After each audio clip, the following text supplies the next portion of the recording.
بسم اللہ الرحمن الرحیم الحمد للہ رب العالمین والصلاة والسلام علی رسول النبی الکریم وعلی آلہ واصحابہ وازواجہ وذریاتہ اجمعین اما بعد۔ سوال یہ ہے کہ وضو یا غسل میں اگر کوئی جگہ بھولے سے خشک رہ جائے تو کیا دوبارہ وضو یا غسل کرنا ضروری ہے؟ وضو یا غسل میں اگر کوئی جگہ بھولے سے خشک رہ جائے تو وضو اور غسل کا اعادہ کرنا ضروری نہیں ہے، بلکہ اس جگہ کا دھو لینا ضروری ہے۔ اور اس میں یہ بھی یاد رہے کہ دوسرے اعضاء چاہے خشک ہوں یا وہ تر رہے ہیں، اس سے کوئی فرق نہیں پڑتا۔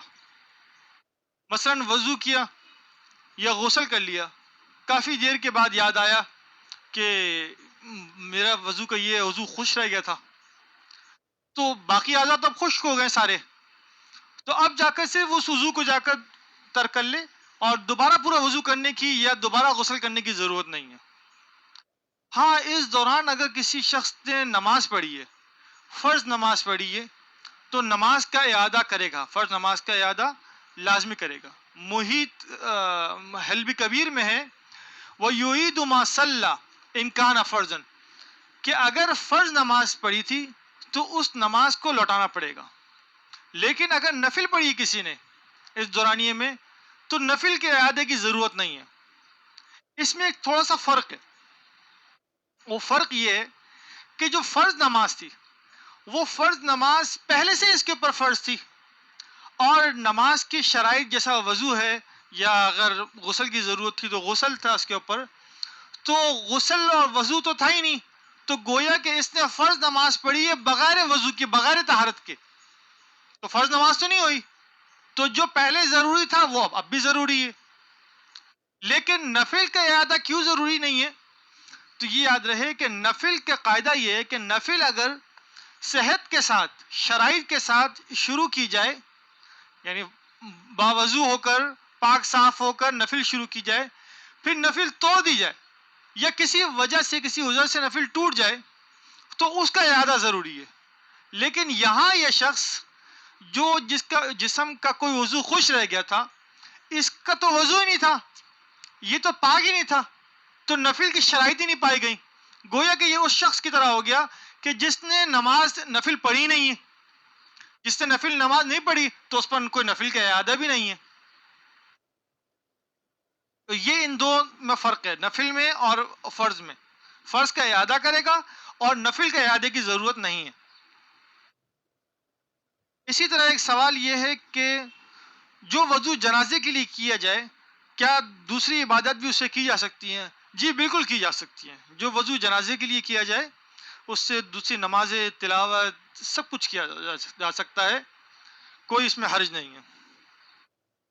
اسی طرح ایک سوال یہ ہے کہ کیا وضو میں انگلیوں کا خلال ابتدا میں کرے یا کوہنی جس وقت دھوئے اس وقت تک کرے؟ وضو میں انگلیوں کا خلال ابتدا میں کرے، یہی سنت طریقہ ہے۔ ابتدا میں وضو میں انگلیوں کا خلال، پہلے ہاتھ دھونے کے وقت انگلیوں کا خلال بھی کر لے، کوہنیوں جس وقت کوہنی دھو رہا ہے اس وقت خلال کرنے کی ضرورت نہیں ہے۔ اسی طرح ایک سوال یہ ہے کہ وضو میں چوتھائی سر کا مسح ضروری ہے یا پورے سر کا؟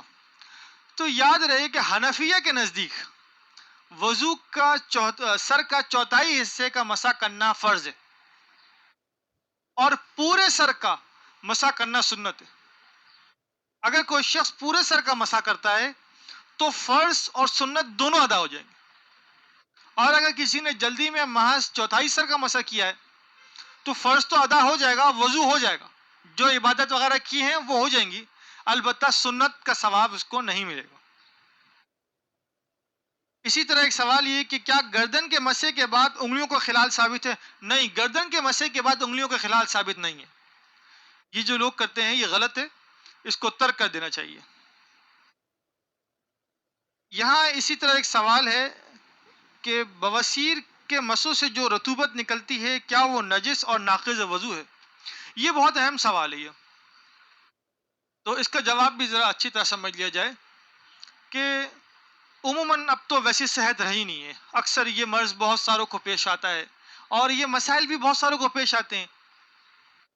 تو یہ مسئلہ یعنی جو تکلیف جس کو ہے اللہ تعالیٰ انہیں صحت عطا فرمائے، اور یہ مسئلہ ان کے لیے بہت ضروری ہے. وہ سمجھ لیں کہ بواسیر کے جو مریض ہیں اور بواسیر کے جو مسیں ہیں، ان مسوں سے جو رطوبت نکلتی ہے یا خون نکلتا ہے، یہ نہ نجس ہے اور نہ ہی یہ ناقض وضو ہے. جو تھوڑے تھوڑے مقدار میں نکلتا ہے، تھوڑے تھوڑے مقدار میں نکلتا ہے، کم کم نکلتا ہے، اور یہ کپڑوں پہ لگتے رہتا ہے.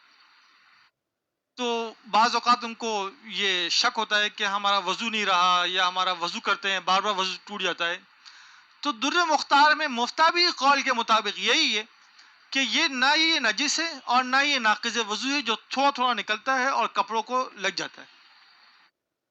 اس کی وجہ یہ ہے کہ یہ جو مسے ہوتے ہیں، یہ مسوں کی جو جڑ ہے، ان جڑوں میں زخم بن جاتے ہیں، اور یہ خارج من السبیلین نہیں ہے.